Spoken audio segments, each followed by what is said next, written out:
नमस्कार. 9:30च्या बातमीपत्रात मी सुहास धारणे आपलं स्वागत करतो. सुरुवातीला एक नजर ठळक बातम्यांवर. मुंबईत मेक इन इंडिया सप्ताहाचं पंतप्रधान नरेंद्र मोदी यांच्या हस्ते उद्घाटन. शानदार समारंभाला देशविदेशातले मान्यवर उपस्थित. मेक इन इंडियामुळे औद्योगिक उत्पादन क्षेत्रातल्या अमर्याद संधी जगासाठी भारताकडून उपलब्ध, पंतप्रधान. राज्यानं उद्योगाच्या क्षेत्रात गेल्या 50 वर्षात साधलं नाही ते मेक इन इंडिया आणि मेक इन महाराष्ट्रनं गेल्या वर्षभरातच करून दाखवलं, मुख्यमंत्री. मेक इन महाराष्ट्र अंतर्गत राज्यातल्या कृषी आणि ऊर्जा क्षेत्राला चालना देणारे 3 महत्त्वपूर्ण सामंजस्य करार. कलेला कोणतंही बंधन असू नये, मात्र कलेला प्रोत्साहन देणं ही सरकारची जबाबदारी, पंतप्रधानांचं प्रतिपादन. पुण्यात लष्कराच्या दक्षिण विभाग मुख्यालयाचीही हेडलीकडून रेकी केल्याचा खुलासा, साक्ष पूर्ण, उलट तपासणी पुढच्या आठवड्यात. जम्मू काश्मीरमध्ये कुपवाडा जिल्ह्यात झालेल्या चकमकीत नाशिक जिल्ह्यातल्या शंकर शिंदे यांच्यासह लष्कराचे 2 जवान शहीद. पालघर विधानसभा पोटनिवडणुकीसाठी 62% मतदान झाल्याचा प्राथमिक अंदाज.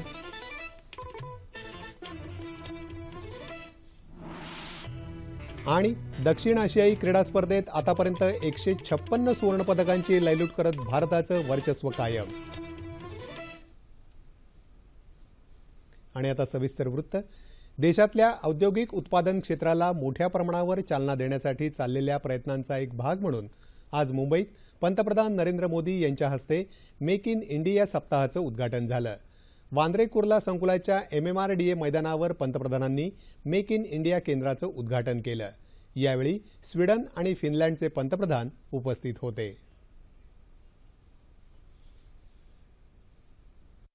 मेक इन इंडियामुळे औद्योगिक उत्पादन क्षेत्रातल्या अनेकविध संधी संपूर्ण जगाला भारत उपलब्ध करून देणार असल्यामुळे मेक इन इंडिया हा सर्वात मोठा ब्रँड ठरल्याचं प्रतिपादन पंतप्रधानांनी वरळी इथल्या कार्यक्रमात केलं. गेल्या वर्षभरात थेट परदेशी गुंतवणूक तब्बल 48% वाढली असून जगभरातल्या थेट परदेशी गुंतवणुकीसाठी भारत पहिल्या पसंतीचा देश ठरल्याचं त्यांनी सांगितलं. We are working aggressively towards making India a global manufacturing hub. We want the share of manufacturing in our GDP to go up to the 25% in the near future. देशात उद्योग क्षेत्रासाठी सर्व प्रकारच्या सुविधा उपलब्ध केल्या आहेत. अगदी परवान्यापासून ते प्रत्येक प्रक्रिया पारदर्शक, सोपी आणि जलद केली जात आहे. त्यामुळेच भारत उद्योगासाठी सर्वोत्तम आणि सहज साध्य स्थान म्हणून गौरवानं पुढे येत आहे, असं ते म्हणाले. भारतात उद्योगांच्या अमर्याद संधी असून याचा त्वरित लाभ घ्यावा असं आवाहनही पंतप्रधानांनी यावेळी केलं. तुम्ही 1 पाऊल पुढे आलात तर आम्ही तुमच्यासाठी 2 पावलं पुढे येऊ, अशी ग्वाही त्यांनी दिली.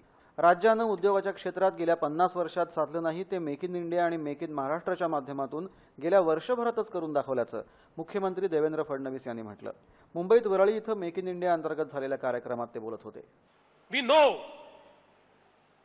and the entire world knows that Maharashtra is powerhouse of India. It contributes 15% to the national GDP. It accounts for highest amount of exports. It accounts for highest amount of FDI inflows into country. And I'm sure with this Make in India, we have started Make in Maharashtra, which would accomplish the dream of Make in India come true. Make in इंडियाच्या महत्त्व आणि त्यामुळे होणाऱ्या परिवर्तनाबाबत केंद्रीय वाणिज्य आणि उद्योग मंत्री निर्मला सीतारामन यांनी यावेळी माहिती दिली. स्वीडन आणि फिनलंडच्या पंतप्रधान आणि पोलंडच्या उपपंतप्रधानांनीही भारताच्या उद्योग आणि प्रगतीचा गौरव केला. उभय देशांमध्ये परस्पर सहकार्यातून विकासाची मोठी संधी असल्याचा सूर त्यांच्या भाषणातून व्यक्त झाला. यावेळी युवा भारतीय उद्योजकांचा पंतप्रधानांच्या हस्ते पुरस्कार देऊन गौरव करण्यात आला. तसंच मेक इन इंडिया संदर्भातल्या पुस्तकांचं प्रकाशनही त्यांनी केलं. दरम्यान आज सकाळी देशातल्या औद्योगिक उत्पादन क्षेत्राला मोठ्या प्रमाणावर चालना देण्यासाठी चाललेल्या प्रयत्नांचा एक भाग म्हणून मुंबईत पंतप्रधान नरेंद्र मोदी यांच्या हस्ते मेक इन इंडिया सप्ताहाचं उद्घाटन झालं. मुंबईतल्या बांद्रा कुर्ला संकुलाच्या MMRDA मैदानावर पंतप्रधानांनी मेक इन इंडिया केंद्राचं उद्घाटन केलं.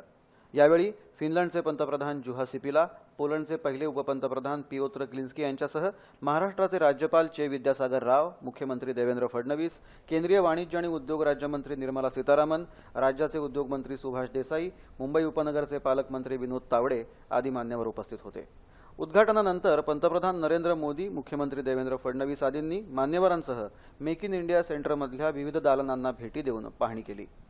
मेक इन इंडिया सप्ताहात इथल्या महाराष्ट्र पॅव्हेलियनला मान्यवर आणि उद्योजक भेटी देणार असून महाराष्ट्रात मोठ्या प्रमाणात गुंतवणुकीच्या संधी उपलब्ध होण्याची अपेक्षा व्यक्त करण्यात येते.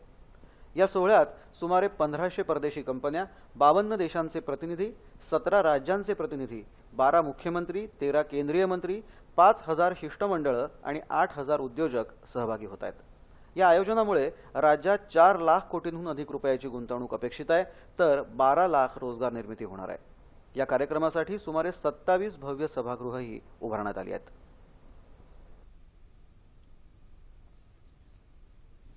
राज्यातील कृषी आणि ऊर्जा क्षेत्राला चालना देणाऱ्या 3 महत्त्वपूर्ण सामंजस्य करारांवर पंतप्रधान नरेंद्र मोदी आणि मुख्यमंत्री देवेंद्र फडणवीस यांच्या उपस्थितीत मेक इन इंडिया सेंटर इथं आज स्वाक्षऱ्या करण्यात आल्या. यामध्ये विदर्भातील संत्रा आणि कापूस उत्पादकांसाठी तर ऊर्जा क्षेत्रासाठी करार करण्यात आले. मेक इन इंडिया सप्ताहाच्या पहिल्याच दिवशी झालेल्या या करारामुळे राज्यातील शेतकऱ्यांना मोठा दिलासा मिळणार आहे. रेमंड इंडस्ट्री आणि महाराष्ट्र औद्योगिक विकास महामंडळ यांच्यात आज सामंजस्य करार झाला असून रेमंड समूह 1400 कोटी रुपयांची गुंतवणूक राज्यात करणार आहे. अमरावतीच्या नांदगाव वस्त्रोद्योग वसाहतीमध्ये हा प्रकल्प उभा करण्यात येणार आहे. राज्याच्या औद्योगिक विकास महामंडळानं स्टरलाइन कंपनीबरोबरही करार केला आहे. ही कंपनी तैवानकडून तांत्रिक सहाय्य घेऊन राज्यात एलसीडी उत्पादनांची निर्मिती करणार आहे. या प्रकल्पासाठी 20,000 कोटी रुपयांची गुंतवणूक केली जाणार आहे. मेक इन इंडिया आणि मेक इन महाराष्ट्र या उपक्रमांच्या अनुषंगानं अधिक चर्चा करण्यासाठी महाराष्ट्र चेंबर ऑफ कॉमर्सचे अध्यक्ष शंतनू भडकमकर आज आपल्या स्टुडिओमध्ये आले आहेत. भडकमकर साहेब नमस्कार. 9:30च्या बातम्यांमध्ये आपलं स्वागत. मेक इन इंडिया आणि मेक इन महाराष्ट्र या उपक्रमांचं एक उद्योजक म्हणून आपण काय महत्त्व सांगाल? गेले 10 वर्ष जरी आपली जीडीपी वाढत असली तरी वाढत्या जीडीपीमध्ये मॅन्युफॅक्चरिंग सेक्टर कमी होत होता. दरवर्षी 1% मॅन्युफॅक्चरिंगचं प्रमाण जीडीपीच्या प्रमाणात कमी होत होतं. आता सर्व्हिस सेक्टर वाढणं ही फार चांगली गोष्ट आहे, परंतु भारतासारख्या 1,30,00,000 वस्तीच्या देशात फक्त एकच सेक्टर असून एकच सेक्टर वाढून चालणार नाही. आपल्याला कृषी वाढायला पाहिजे, उद्योगी वाढायला पाहिजे आणि सेवा क्षेत्रही वाढायला पाहिजे. त्या दृष्टीने जे घटणारं मॅन्युफॅक्चरिंगचं प्रमाण होतं ते वाढायच्या दृष्टीने मेक इन इंडिया हा फार महत्त्वाचा इनिशिएटिव्ह आहे. मेक इन इंडिया हे त्याच्या एक मूळ जी भावना होती की जे भारतात विकायचे ते भारतात करा, एवढा पुरता आता मर्यादित न राहता तो कदाचित सरकारचा आत्तापर्यंतचा सगळ्यात मोठा कॉम्प्रिहेन्सिव्ह अप्रोच आहे मॅन्युफॅक्चरिंग भारतात वाढवायचं. ह्याच्यात आपण जर पाहिलं तर स्किल इंडिया आहे, म्हणजे कौशल्य असलेले लोक तयार करणं, ईज ऑफ डुईंग बिझनेस आहे, सिंगल विंडो आहे, ह्याच्यात तुम्ही पाहिलं तर मायनिंगचं इंटिग्रेशन आहे, इन्फ्रास्ट्रक्चर किंवा पोर्ट लेट डेव्हलपमेंट आहे. अशा असंख्य गोष्टी एकत्रित करून मेक इन इंडिया आणलंय. त्याबरोबरच आपण जर आत्ताचा जर कार्यक्रम पाहिला मेक इन इंडियाचा, हा इनिशिएटिव्ह पंतप्रधानांनी सांगितल्याप्रमाणे मल्टी सेक्टोरल इनिशिएटिव्ह म्हणून हा सगळ्यात मोठा मल्टी सेक्टोरल इनिशिएटिव्ह आहे. त्यामुळे याचे दूरगामी परिणाम निश्चित दिसतील. मेक इन इंडियाचा सोहळा आत्ता आम्ही पाहिला, फार शानदार होता. त्याची अंमलबजावणी तेवढीच शानदार झाली तर माझ्या मते आपल्याला उज्ज्वल भवितव्य आहे. बरं, पण म्हणजे सुरुवात तर ही छान केलेली आहे. केंद्र सरकारने किंवा महाराष्ट्राला पहिल्यांदाच ह्याच्यात पुढाकार घेऊन आज त्याचं उद्घाटनही झालेलं आहे. परंतु मग या उद्योजकतेला प्रोत्साहन देण्यासाठी नेमके कोणत्या प्रकारचे प्रयत्न हे होणं गरजेचं आहे असं तुम्हाला वाटतं? सगळ्यात महत्त्वाचं पंतप्रधानांनी अनाऊन्स केलंय की 2014 मध्ये आपला ease of doing business index ranking जो 140 होता तो 2015 मध्ये घसरून 142 झाला. पण 2016 मध्ये मात्र 12 क्रमांकांनी सुधारून तो 130 झाला. तर सगळ्यात मोठं जे स्टेप घ्यायला लागणार आहे ती आपल्याला ईज ऑफ डुईंग बिझनेस रँकिंगची, आणि प्रत्येक उद्योगाला एक फील गुड फॅक्टर आला पाहिजे की देशाला आपण हवे आहोत, देशाची यंत्रणा जी आहे ही आपल्या विरुद्ध न जाता आपल्या बाजूनी येणार आहे, ही अपेक्षा सगळ्यांची आहे.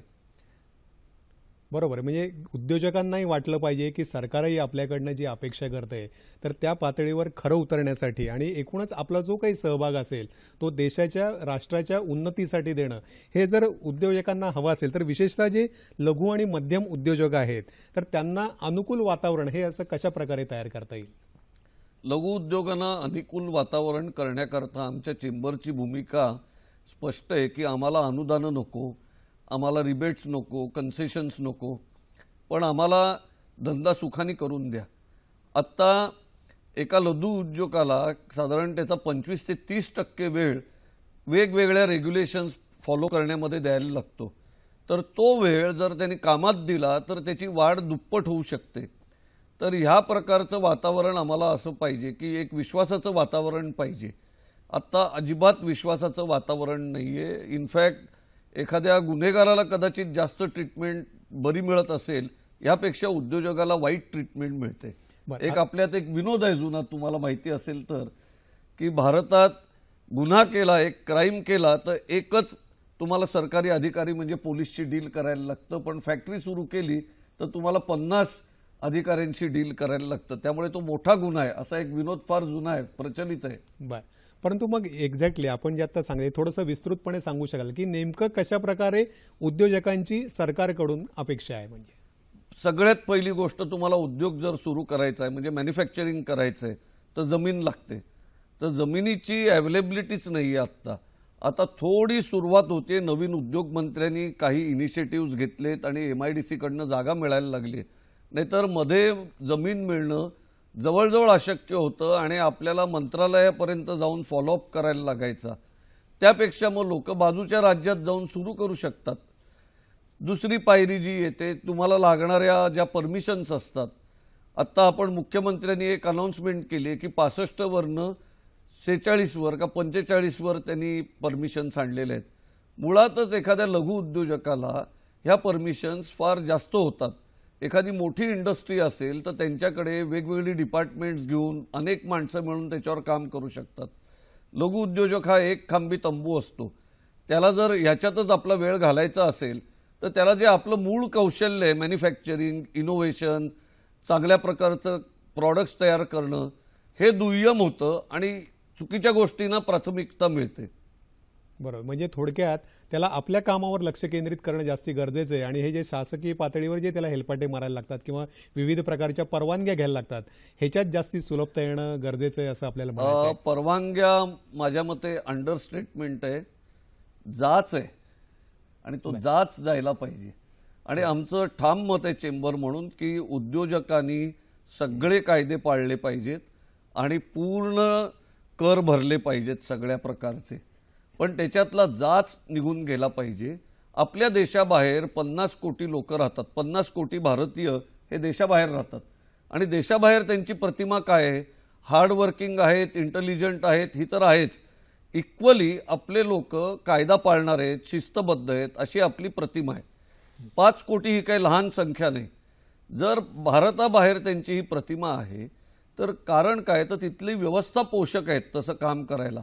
माझ्या मते आपल्या इथली व्यवस्था आणि सरकारी अधिकाऱ्यांचा उद्योगाकडे बघायचा दृष्टिकोन बदलायला पाहिजे.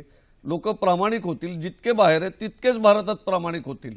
बरं, म्हणजे त्यांचं एखादा उद्योग चालू करून तो व्यवस्थितपणे चालवण्याची क्षमता पण ते जास्ती कॉन्सन्ट्रेट त्याच्यावर आपला वेळ देऊ शकतील. आपण मगाशी उल्लेख केलात की आपल्या राज्याबाहेर उद्योग जाऊ नयेत, पण असे उद्योग राज्याबाहेर जाऊ नयेत म्हणून नेमकं काय करणं गरजेचं आहे? पण महाराष्ट्र चेंबरतर्फे आम्ही महाराष्ट्रभर दौरे केलेत आणि आम्ही महाराष्ट्राच्या 6 विभागात गेलोय. कोकण, मराठवाडा, नॉर्थ महाराष्ट्र, विदर्भ, सगळीकडे आम्ही फिरून, सगळीकडे पश्चिम महाराष्ट्र, प्रत्येक ठिकाणी आम्ही बघितलं तर विषय समांतर आहेत.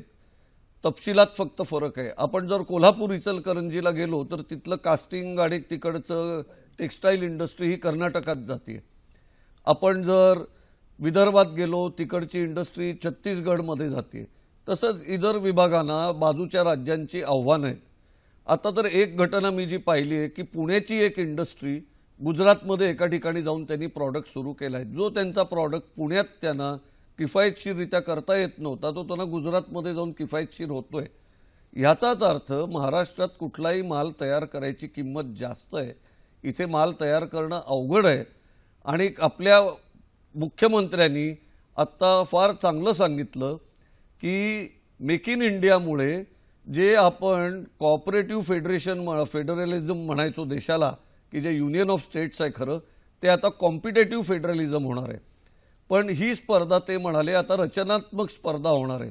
म्हणजे एका दृष्टीने फार चांगलं आहे की जसं लिबरलायझेशन नंतर 91च्या लिबरलायझेशन नंतर उद्योगांनी स्पर्धा फेस केली, त्याचा थोडा वेळ त्रास झाला, पण त्यामुळे सगळे उद्योग स्पर्धेमुळे सशक्त झाले आणि मोठे झाले. सगळेच उद्योग पुढे वाढले.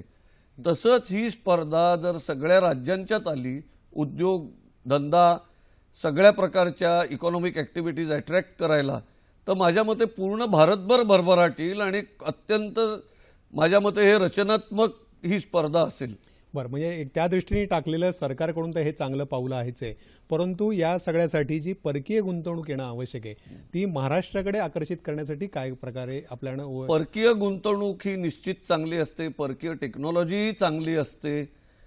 पण त्याच्यात एक मुद्दा मी आत्ता सांगू इच्छितो की सगळ्या आपल्या भारताची जी ग्रोथ आहे आणि भारतात इन्व्हेस्टमेंट जे आहेत त्यात परकीय इन्व्हेस्टमेंट 1.5-2% जास्त नाही माझ्या माहितीप्रमाणे. फार तर फार 5% असेल. त्याचा उपयोग निश्चित आहे. अगदी 0.5% आली तरी महत्त्वाचं आहे, पण हा मोठा फॅक्टर नाही. पण आपण तुमच्या प्रश्नाला येऊया. परकीय गुंतवणूक जर आपल्याला पाहिजे असेल तर पुण्याला मोठ्या प्रमाणात जर्मन कंपनीज आल्या आहेत, स्वीडिश कंपनीज मोठ्या प्रमाणात पुण्याला आल्या आहेत. तसेच औरंगाबादला आता जर्मन कंपनीज आल्या आहेत. तिथे त्यांना पोषक वातावरण केलं. दुसरं, जसं एखाद्या टुरिस्ट कुठे जातो की जिकडे त्यांना आपलंसं वाटतं तिकडे जातो. पुण्याचं वातावरण जर्मन कंपनीना अत्यंत चांगलं वाटलं. औरंगाबादचं वातावरण ऑटोमोबाईल इंडस्ट्रीला चांगलं वाटलं. त्यामुळे त्याचे उद्योजक परकीय लोक तिथे जाऊन स्थायिक होऊन स्वतःचा उद्योगधंदा चालू करायला तयार झाले. तर ह्या परिस्थितीची आपल्याला विचार करायला पाहिजे की परकीयांना इथे येऊन राहायला आवडलं पाहिजे, गुंतवायला आवडलं पाहिजे. बरोबर. परंतु मग या संपूर्ण या प्रोसेसमध्ये मेक इन महाराष्ट्राच्या स्टार्टअप उद्योगाचं कितपत महत्त्व आहे असं वाटतं? कुठलाही मोठा उद्योग आपण इतिहास पाहिलात तर तो लहान उद्योगातूनच तयार झालेला असतो. आणि आपल्याला सरकारचं एक मोठं धोरण आहे की जॉब सीकरवरनं जॉब क्रिएटर व्हायला पाहिजे. तर जो नवीनच धंदा सुरू करतो हा स्टार्टअप असतो आणि त्याला तुम्हाला जर नोकरी जर देता येणार नाही, दरवर्षी 1.5 कोटी लोक जर तुम्हाला रोजगाराच्या फील्डमध्ये बाहेर येणार असतील तर खरोखर हा उपक्रम स्तुत्य आहे. आणि स्टार्टअपला सपोर्ट प्रत्येक पद्धतीने द्यायला पाहिजे. त्याला जगभर एंटरप्रेन्योर सीडिंग म्हणतात आणि त्यांना प्रत्येक प्रकारची सोय आणि मदत द्यायला पाहिजे की ते पुढे मोठे होऊन ते त्यांचा पेबॅक आपोआप करतात पुढे. म्हणजे आतापर्यंत आज एकूणच केंद्र सरकारने किंवा राज्य सरकारने त्या दिशेने एक चांगलं पाऊल टाकलेलं आहे.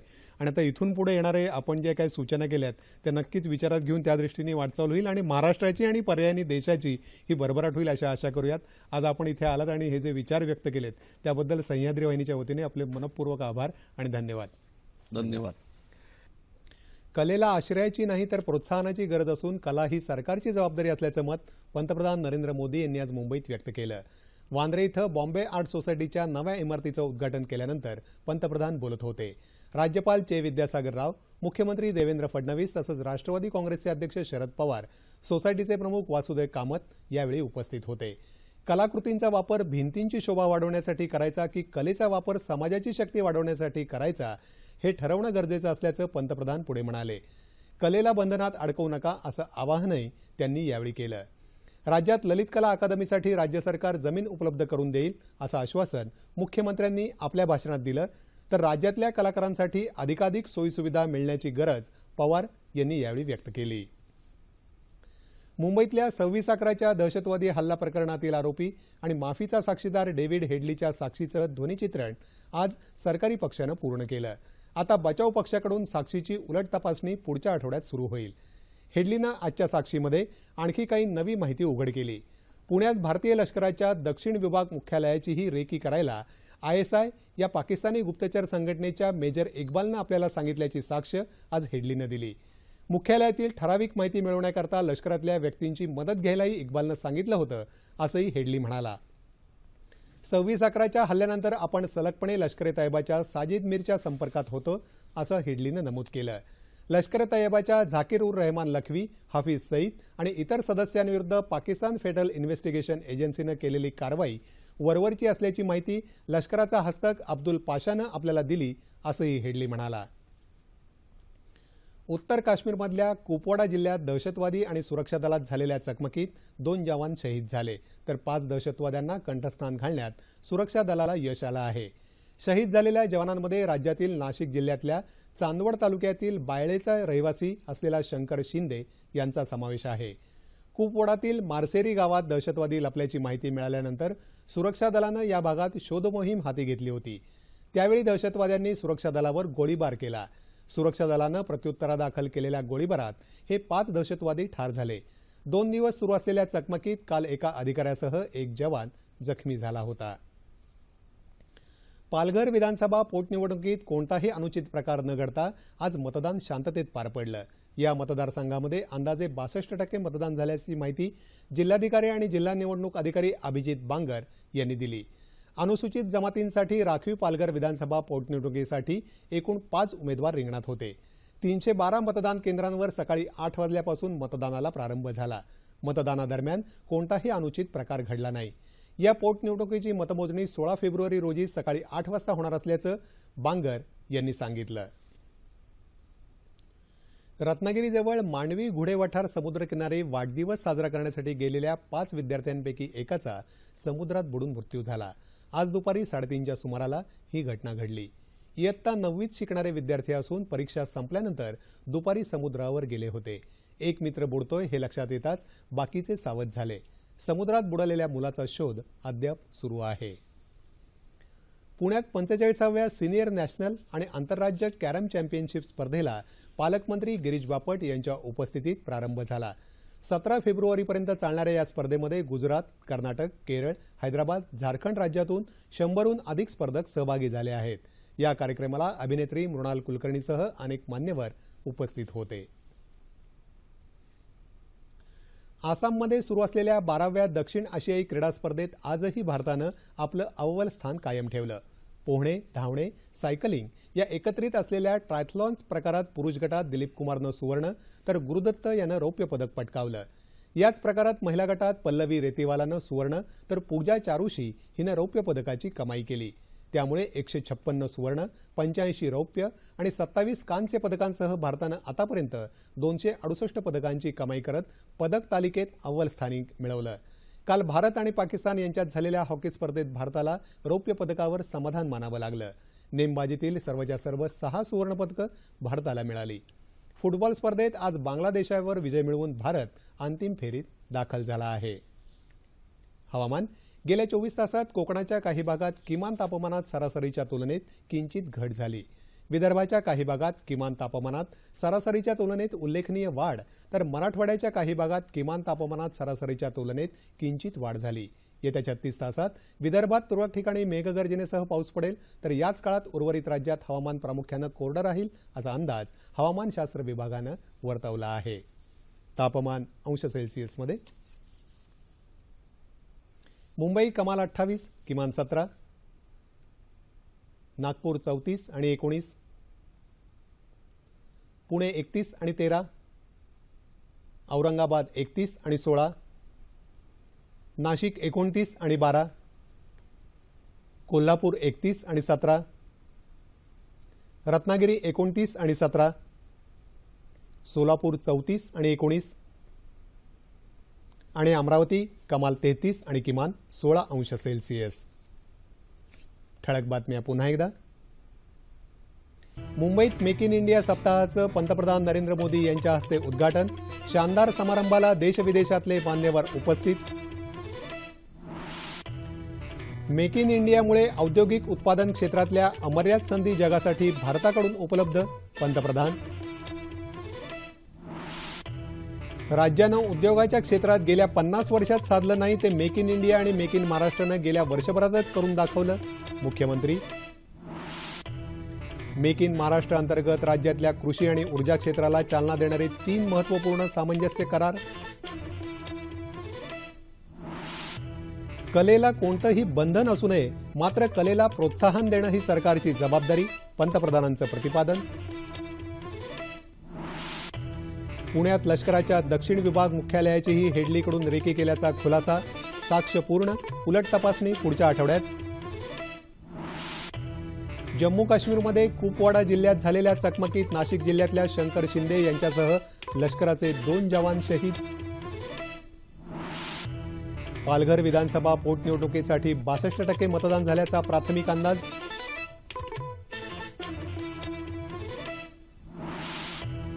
आणि दक्षिण आशियाई क्रीडा स्पर्धेत आतापर्यंत 156 सुवर्णपदकांची लयलूट करत भारताचं वर्चस्व कायम. याबरोबरच हे बातमीपत्र संपलं. पुन्हा भेटूयात उद्या सकाळी 8:30 वाजता आपल्या सह्याद्री वाहिनीवर. नमस्कार.